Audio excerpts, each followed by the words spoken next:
It's the 2nd of January, 1492. Through a muddy field in southern Spain, a column of sad-looking human beings passed by. Dressed in their finest linens, the procession plodded past their onlookers. Crowds of people who had turned up just to see their humiliation. Their faces a mix of pity, scorn, and apathy as the group shuffled past them, the last Muslims of Spain. To the crowd, these people were foreigners. Their clothes, their culture, and their religion didn't fit into their Christian nation. Leading the column was a small, nondescript man. He was dressed simply but elegantly. If it wasn't for the stallion he rode, nothing would have distinguished him from the rest of the column. Neatly groomed, he sported a short beard with a black turban. He kept his posture straight, but his large, sad eyes betrayed him. This man was Abu Abdallah Muhammad XII, the King of Granada, the last Islamic emir of Spain. At least he was. Today was the day he surrendered his kingdom over to King Ferdinand and Queen Isabella of Spain. Swallowing deeply, he approached the royal couple. Cloaked from head to toe in decadent silks of red and white, the pair looked as regal as could be. Muhammad's humiliation was to be their crowning glory. They would forever be the king and queen that reconquered Spain in the name of the cross. Bowing deeply, Muhammad took Ferdinand's hand and kissed it, while Isabella looked down on him scornfully. He was supposed to kiss the Queen's hand too, but a pleading letter had spared him this added humiliation. Then, steadying his shaking hands, Muhammad presented the keys to his treasured city to the Christian king. God loves you greatly, sir. These are the keys of this paradise. I and those inside it are yours. As the keys exchanged hands, many from his retinue began to weep quietly. But not Muhammad. These two had taken everything from him. He would not give them his tears too. Let their last recollection of him be one of composure and integrity. Turning to the new Christian governor, he slid a golden ring off his finger and handed it to him. He told the governor that the ring had come to him through his ancestors when they conquered the city centuries ago, and that it made sense for him to have it now. With a sad smile, he wished the governor the best of luck ruling his city and prayed that his fortunes would turn out better than his own. With a parting bow to the king and queen, the surrender was complete. The procession marched onwards, and soon the muddy road gave way to an unpaved, rocky path. As he climbed up into the hills, his homeland receded behind him. Finally, when he was sure no one was looking, the King of Granada turned around and snuck one last look at his home. 262 years his family had ruled these lands. What had he done? How had it come to this? As he scanned the horizon, his gaze settled upon his palace, the Alhambra, a structure of unparalleled beauty that these Christians could only dream of recreating. Tears began to form in the king's eyes. Before he could brush them away, his mother's gaze fell on him, and she looked at him in disgust. "You do well, my son, to cry like a woman for what you couldn't defend like a man." You're listening to Anthology of Heroes, the podcast that brings to life epic tales of heroism from across the ages. And this is the story of the final days of Islamic Spain, and the tale of King Muhammad XII, today remembered as Boabdil, the last Moor.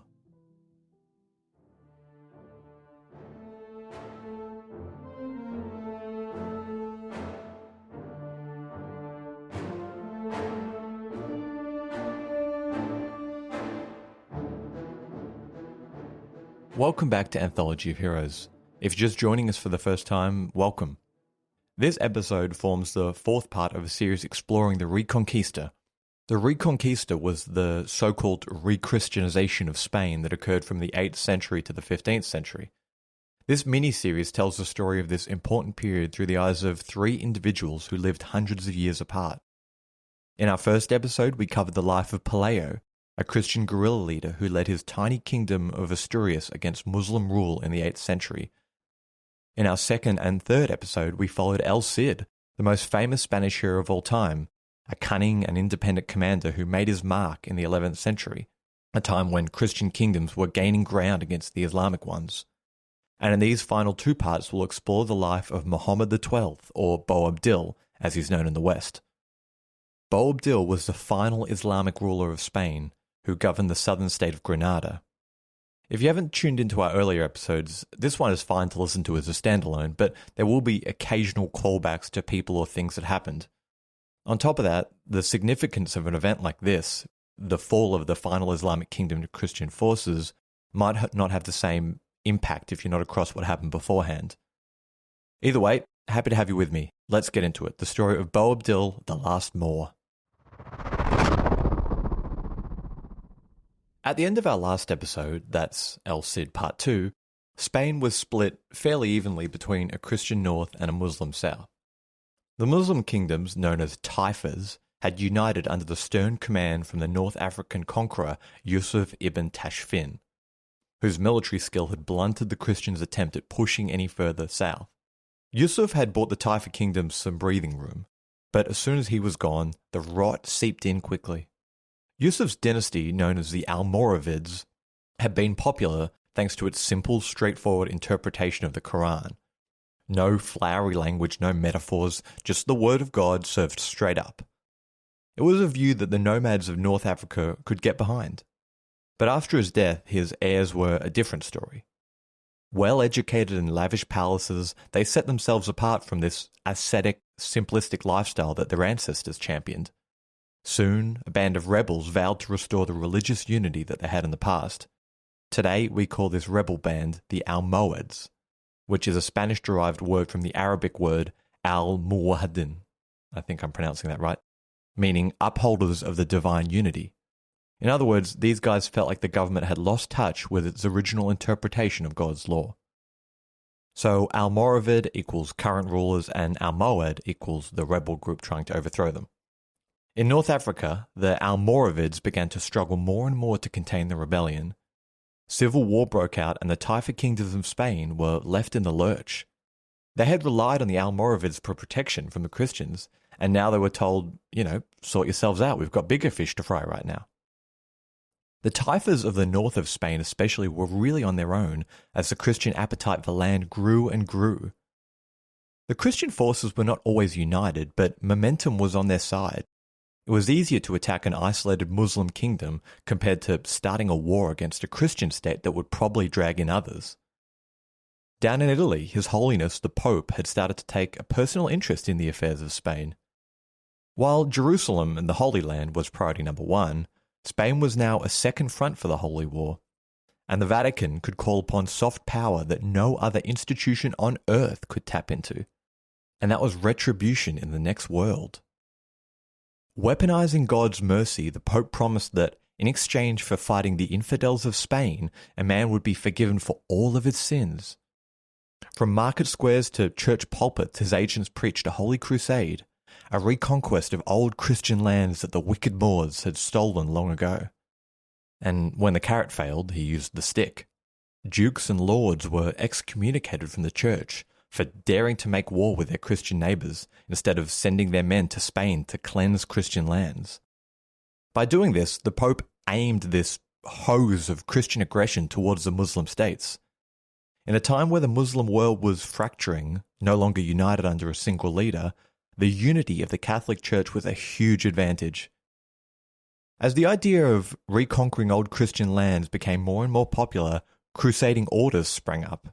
You've probably heard of the Knights Templar and the Knights Hospitaller, but there were other less-known orders like the Knights of Santiago from northern Spain or the Order of Aviz from Portugal. Serving in these orders was prestigious, and highborn families from across Europe cycled through them, bringing into Spain well-trained regiments of men who would serve in the armies of one of the many Christian states. By 1212, the Spanish mainland was crawling with Christian orders spoiling for a fight. The Almohads, who had supplanted the Almoravids, were eager for a round or two as well. The previous caliph had dealt the Christian forces a very nasty blow 20 years earlier, and it was time for the new guy to make his name. And make his name he would. At Jaén, in the south of Spain, the Almohad army lined up for battle. It would turn out to be the most important engagement in the history of the Reconquista, the point of no return for Islamic Spain. The Christian victory at the Battle of Navas de Tolosa is strongly propagandized by the Christian Church, and you can kind of see why. For the first time, almost all the Christian kingdoms of Spain were united, as well as 5 crusading orders from all over Europe, a truly unified front against the arch-rival of their faith. Taking a strong defensive position, the Almohad Caliph had taken control of the only pathway through the mountains heading south, leaving the Christians with few options except a full frontal engagement. As the Christian coalition mulled over their options, a shepherd approached them, who, of course, knew a forgotten path around the mountains. So, sneaking around the back, the Christian forces surprised the larger Muslim army. The lack of room in this thin mountain pass led to vicious, bloody hand-to-hand fighting, which the Christian forces excelled at. Usually the Almohads relied on outmaneuvering their opponents. To them, the perfect battlefield was a flat plain with lots of room. But here, a source says that the fighting was so intertwined, neither side could even use their bows because the risk of friendly fire was so high. Even though movies like 300 or Lord of the Rings love to portray warfare like this, these kind of medieval battles were pretty rare. Stuck in a gory melee with an opponent that outnumbered them, King Sancho VII of Navarre on the right flank realised they couldn't go on like this for too much longer. As the Templars created a gap in the lines, Sancho kicked his horse into action and led his best men through the breach to the nucleus of the enemy. Cutting down whoever stood in their way, the men barreled towards the command tent where the Almohad Caliph himself was overseeing the battle. The attack caught him off guard and he panicked. According to some sources, he had a large group of African slave soldiers that likely saved his life as he made his escape out the back. The attack was so lightning fast that he didn't even have a chance to take his banner with him. Seeing the banner fall from the command tent, the Almohad army... Actually, I'll let one of the kings who was there tell you what happened. Quote, "Brandishing our weapons, we broke through their line, despite their vast numbers and courageous resistance as they stood firm around their lord. The Lord then slew with his sword and his cross an uncounted multitude of enemy, and the king of the Saracens and a handful of others turned and fled. His men resisted our attacks for a while, but after dreadful slaughter, the survivors were put to flight. We pursued them until nightfall, and we killed more of them during the pursuit than we did in battle." End quote. Despite this man's bold-faced lie that he killed 100,000 Muslim soldiers while losing just 25 men, the sources that I've read put the Muslim casualties at around 20,000 and the Christian losses at around 2,000. A story that most historians now believe to be myth says that the Caliph chained his African slave soldiers together, forcing them to fight and die for him while he fled. This now famous myth probably comes from a mistranslation of one of the accounts of the battle. Nevertheless, the story stuck, and the flag of the Navarre province of Spain to this day features the linked chains that King Sancho supposedly cut through. The story of the chains also inspired some seriously vivid artwork, which in 2022 is quite provocative. A Christian knight on a white horse leaping over a group of chained African slaves. Putting the myth aside, though, it is a stunning painting, and I'll put it on our website if you want to check it out. I'll also upload the banner that was captured during the battle and the Navarrese flag. Almost immediately after their victory, the Christian forces began to bicker amongst themselves, so there was no follow-up. In fact, the impact of the battle wasn't immediately noticed. But just after his flight back to North Africa, the Caliph died, possibly from wounds he incurred during the scuffle. And after his death, the clan members began to turn on each other. Some even made alliances with the Christians. Crippled by internal fighting, the Caliphate was unable to project any power into Spain, and by 1269, the Almohads had disappeared. With no strong power to glue them together, the Taifa kingdoms of Spain reverted back to their old borders. Disagreements between the states that had simmered below the hood bubbled up to the top just like in the past, and this time the Christian kingdoms were poised to take advantage of the chaos. Things moved rapidly, and in just a few decades the Taifa states had all but disappeared, gobbled up greedily by Christian kings eager to expand their lands. In the midst of the chaos, one man managed to drag his family up a few rungs on the social ladder.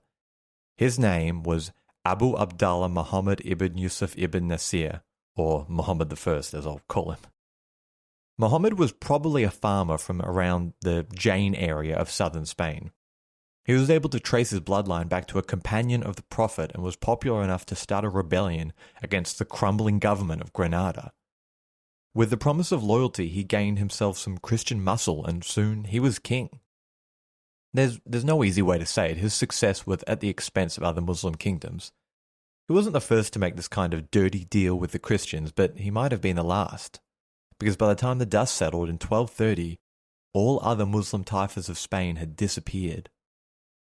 For doing his part, Muhammad I was given the right to rule the Kingdom of Granada on behalf of the Crown of Castile, the most powerful of all Christian states of Spain.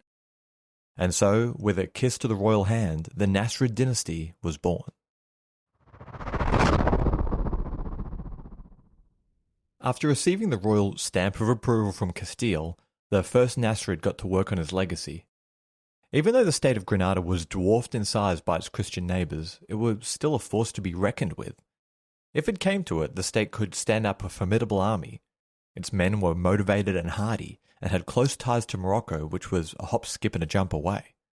Its capital, also called Granada, was well protected with cliffs and gorges guarding its weak points, and strong castles that could serve as rally points for raiding. At the centre of the state lay its beating heart, a city within a city, the Alhambra. Alhambra, meaning the red one in Arabic, was to be the greatest legacy the Nasrids would leave behind. The red brick city boasted mosques, palace, bathhouses, a parade ground, legal courts, barracks, and, of course, gardens. From Baghdad to Delhi, Delhi to Morocco, no proper Islamic palace was complete without a garden. An oasis where rulers could switch off and embrace the tranquility and peace that so eluded them in their day-to-day. Invoking the Quran's concept of Jannah, that is, the garden paradise that awaits the faithful after death, the Alhambra was complete with aqueducts and hydraulics to ensure cool water would always be flowing. As Robert Hildebrand, assistant professor of Virginia Tech University, puts it, quote, "The Alhambra brings the forces of nature into play at every turn. Water in movement, trickling, running, cascading, spurting, or still in tranquil expanses. Carefully barbered trees and bushes, sunken flower beds, sudden glimpses of mountains or gardens framed in a casement, or more ambitiously, miradors and belvederes cunningly placed to exploit sightlines over an entire landscape, and above all, light." End quote. Here, propped up against a tree, with a glass of sweet tea and a good book, even the most troubled mind could find peace. As rulers came and went over the next century, the priority was maintaining the delicate balancing act between loyalty to Castile and keeping relationships friendly with the Muslim kingdom over in Morocco. The Christian kingdom's constant infighting meant that Granada was left well enough alone. Though it was never without its hiccups, the little Islamic kingdom was stable and prosperous. Here, sealed off in their own beautiful little world, it was easy for the Nasrids to forget about what was happening in the rest of Spain. But before we go on, I wanted to read a few of the reviews the show's received lately. Hernan El Maestro on iTunes writes, "The storytelling is captivating, the production quality is great. If you like stories about freedom fighters who are not household names, then this is a podcast for you. Can't get enough of this, great job." Thanks, Hernan, glad you're enjoying the more obscure characters we've covered. KL from iTunes writes, "Hi mate, I'm from Malta and just wanted to say what a good job you did recounting the story of the Great Siege. I've sat through I don't know how many history lessons about it and nearly fell asleep in class, but you managed to tell the story in an interesting way, and it's a shame that this did not exist when I was in secondary school, as it probably would have got me a better grade, ha ha ha." Thank you, KL. I agree, I was never a fan of history class either. Making the fascinating boring is quite a skill. This show is a one-man band, and with so many cashed-up celebrities now getting into podcasting, it can be difficult to stand out against the millions of shows out there. A lot of positive reviews help push the algorithm to show this show to listeners who enjoy similar shows. So if you've got a second, please leave me a review on Spotify or Apple. While the Alhambra grew more beautiful with each renovation, Muslim Spain withered. The term mudehar, which translates to something like domesticated or subjugated, was given to Muslims who remained in Christian kingdoms after the takeover. That should give you an indication of how these new rulers saw their subjects. Arabic, the language that a few centuries prior had illuminated the knowledge of the lost classical world, was disappearing. The Muslim populations of the Christian kingdoms now spoke Castilian Spanish as their first language. Ar-Rundi from the 13th century penned this poem as he watched his world fall apart. Listen to the final line and tell me that doesn't sound like a man who realized the tide of history had almost washed them away. Quote, "Ask Valencia what became of Murcia, and where is Jativa, or where is Jane? Where is Cordoba, the seat of great learning?" Then he goes on to say, "They weep over the remains of dwellings devoid of Muslims, despoiled of Islam, now peopled by infidels. Those mosques have now been changed into churches, where the bells are ringing and crosses are standing. Even the mihrabs weep, though made of cold steel. Even the minbars sing dirges, though made of wood. O heedless one, this is fate's warning to you. If you slumber, fate always stays awake." End quote.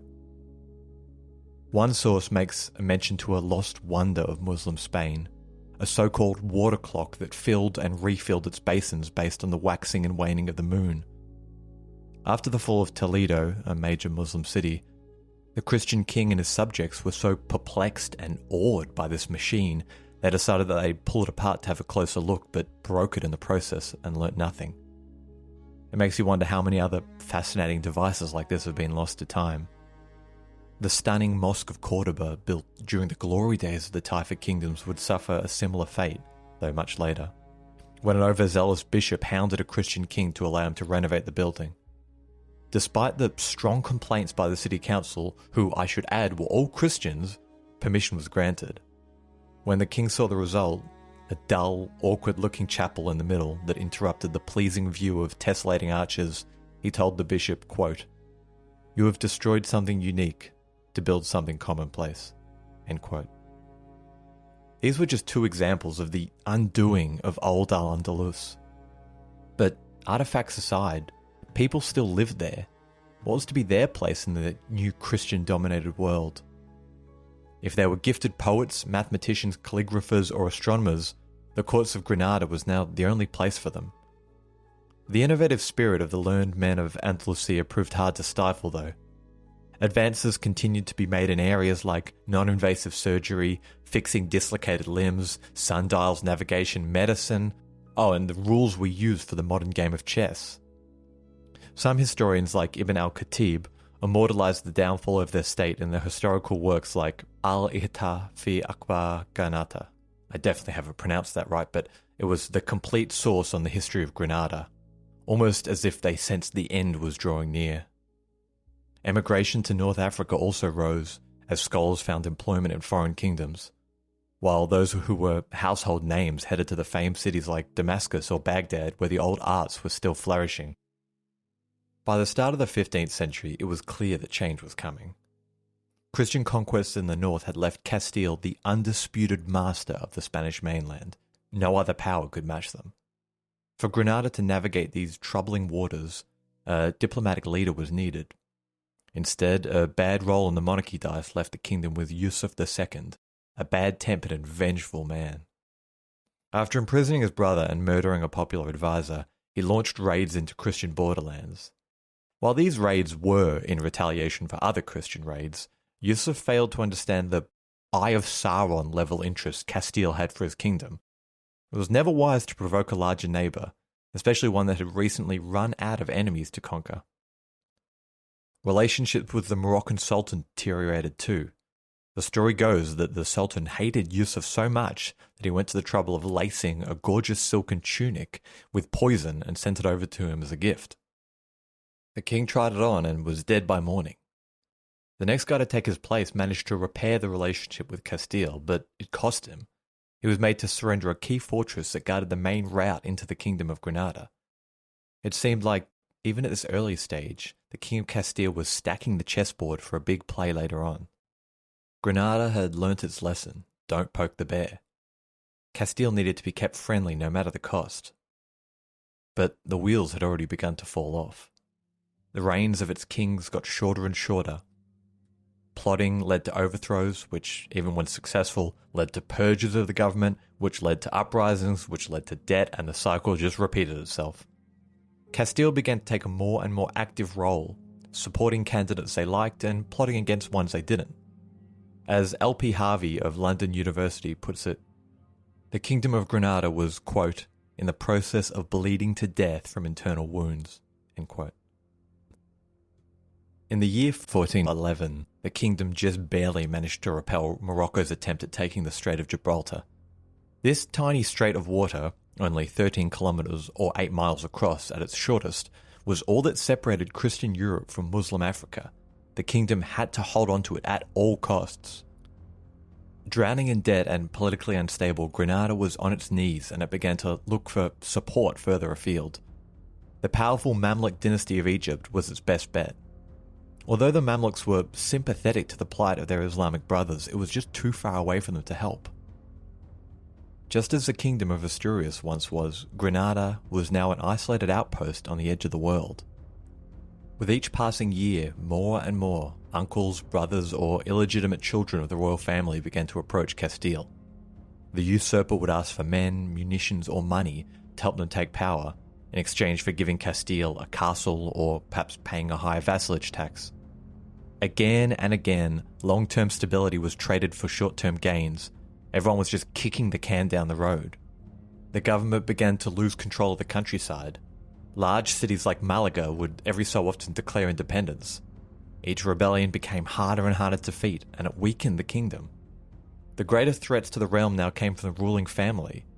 To whatever boy, because that's what many of them were, boys, took the throne, the tranquil gardens of the Alhambra had become a dangerous prison.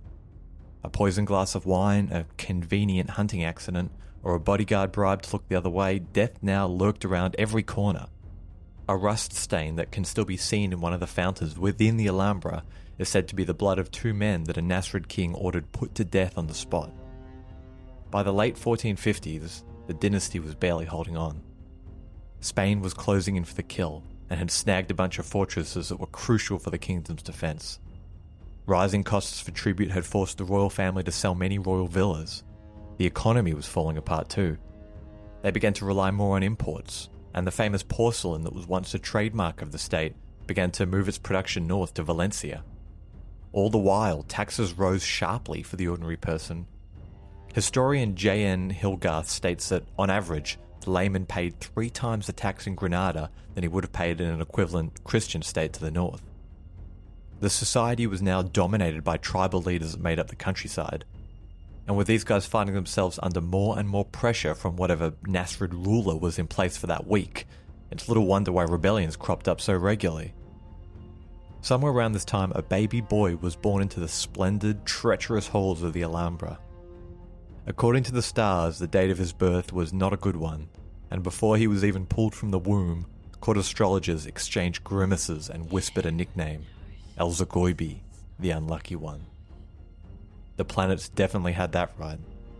The boy's life was to be almost completely controlled by events that had been set in motion centuries before his birth. His name was Abu Abdallah Muhammad XII, or Boabdil as we call him in the West. He was to be the 23rd Nasrid Emir of Granada, and the very last Muslim ruler of Spain.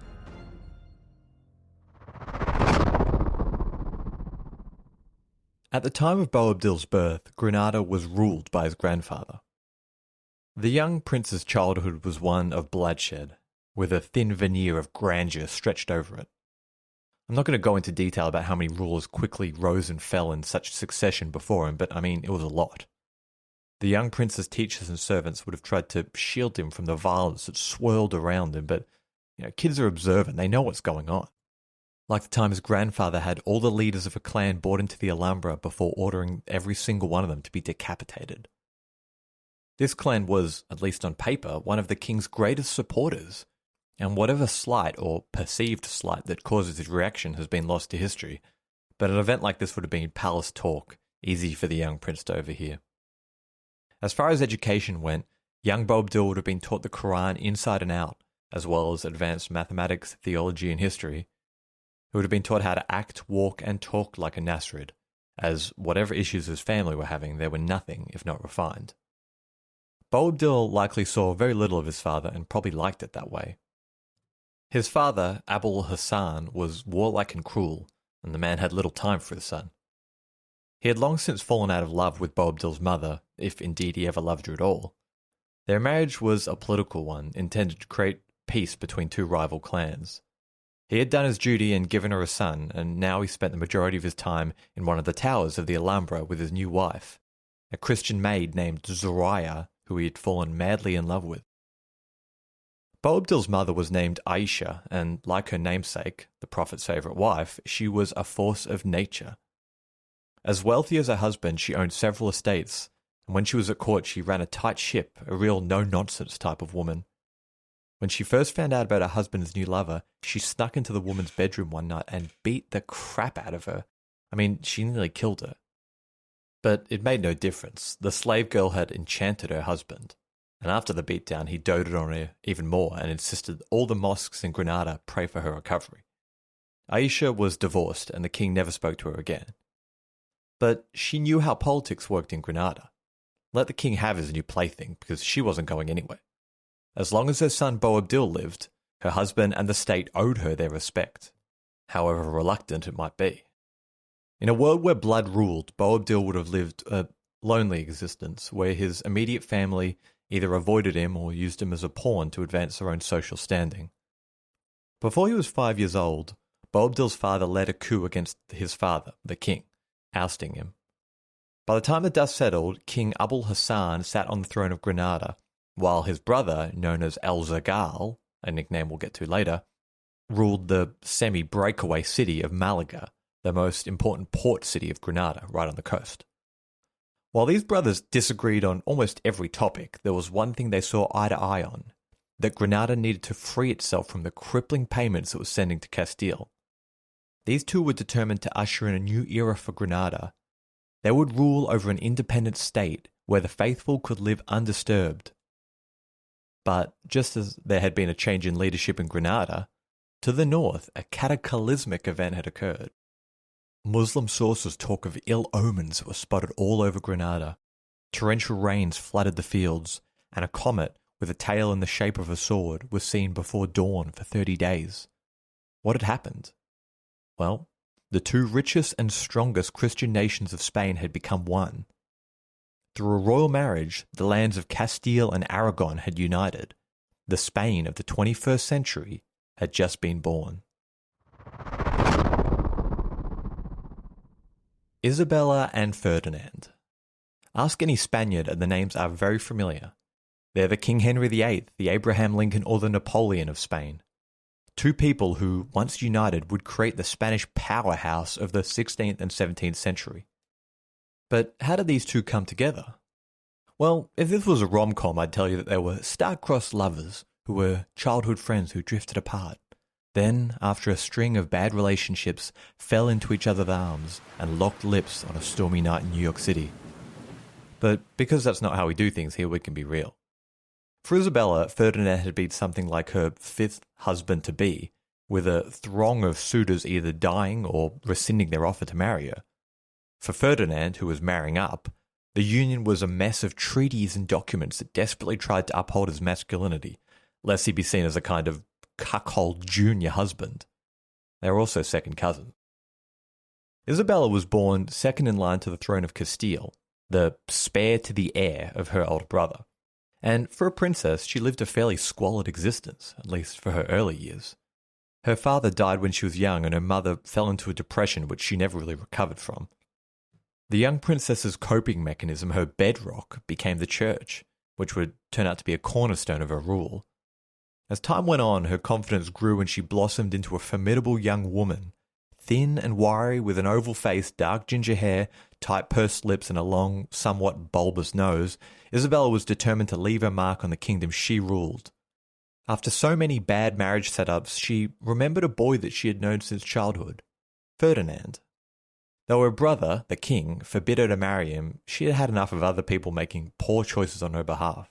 She told her courtiers, quote, "It has to be he and no other," end quote. Young Ferdinand of Aragorn was a solid choice for a few reasons. The prince was physically strong and good-looking with soft features, pensive eyes and large lips. Bit of a side note, when you Google this guy and you see a bleary-eyed looking bloke with a double chin who looks like he's just come off a bender, take note, this is a portrait that was painted in his later years. By all accounts, he was quite good-looking when he was young. Isabella may have been apprehensive at first. Her new suitor was known to be a bit of a ladies' man, but Once they met, she found him to be remarkably humble, especially when dealing with servants. He was intelligent, a child chess prodigy in fact, with a good understanding of warfare, handy with the lance and the bow, but most importantly, he was used to outspoken women, with his mother sharing many traits of his future wife. The reign of this wonder couple started off with a few hiccups. There was lots of jockeying for titles, privileges, and birthrights from the Aragonese camp. As Ferdinand was marrying up, they wanted to make it clear who was king and who was queen in this relationship. But Isabella wasn't about to be pushed around either. The bruised ego of courtiers who couldn't deal with the shame of taking orders from a woman was not her problem. Eventually the two settled into a rhythm that suited them both. The strength in this couple was that they knew that they were embarking on something brand new. They realized early that this merging of Spain's two great estates was uncharted territory, and it was up to them to make or break it. Isabella compromised a little, realizing that Ferdinand looking like a cuckold husband was no good for Spain, and eventually he was elevated to a status equal to her. With their collective hold over Iberia secured, the borders of the country we now call Spain were clear. The only wrinkle in their otherwise perfect state was the shrunken remains of an old power, a bitter reminder of an era long past, a time when Christians, just like themselves, cowered in the shadows. People like this no longer had a place in Isabella and Ferdinand's Spain. And on that note, I will end the episode there. There are some larger-than-life characters in the story, and as you'll see soon, the Alhambra is only big enough for one of them. Join me in part 2 in 2 weeks for the conclusion of our 5-part series on the Reconquista. This has been Anthology of Heroes. Thanks for tuning in.